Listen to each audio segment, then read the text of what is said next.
What's up, you guys? A new game called Gorilla Attack just launched on PlayStation VR2 for a whopping $5. And from the trailers, it looked, well, kind of like Rampage in VR. But get your nostalgia dreams out of your nostalgia ass, because Gorilla Attack is not Rampage in VR. Sure, you play as a giant gorilla, although without an in-game body, you'd never know it. And you do destroy buildings. But there's no charm here, there's no character, and worst of all, there's no point in even playing. The city features a drab color scheme with no textures, no reflections, no shadows. Climbing doesn't feel good, and there's not a lot to do other than break stuff.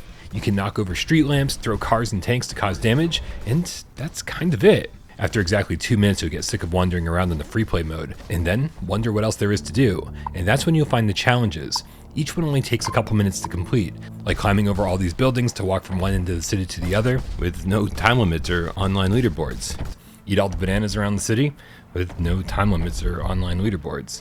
Destroy an entire city by grabbing incoming rockets out of the air and sending them back at buildings, which just takes forever and gets boring so fast, with no time limits or online leaderboards. Shrink down to human size and climb the tallest building in the city, which only serves to accentuate just how bad the climbing mechanics here can be. And then finally destroy all the zeppelins flying above the city with, yeah, you guessed it, no time limits or online leaderboards, giving you no reason to ever play any of these challenges again. There's 5 challenges total, and you should be able to complete them all on your first attempt. Doing these along with destroying 50 tanks, 50 zeppelins, and 50 helicopters will yield a platinum trophy. How did Gorilla Attack get a platinum when Compound couldn't?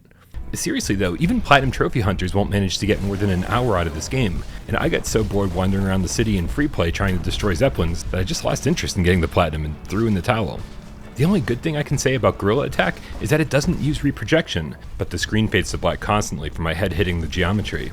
And even worse, the frame rate takes a dive during certain challenges. The bouncy music doesn't really fit the tone at all, the sound effects are pretty sparse, and could have used the sound of people screaming when buildings collapse. The controls feel a little clumsy too, causing me to destroy buildings when I was just trying to climb them.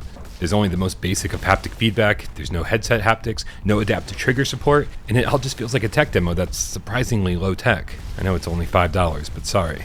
1 out of 3 paws.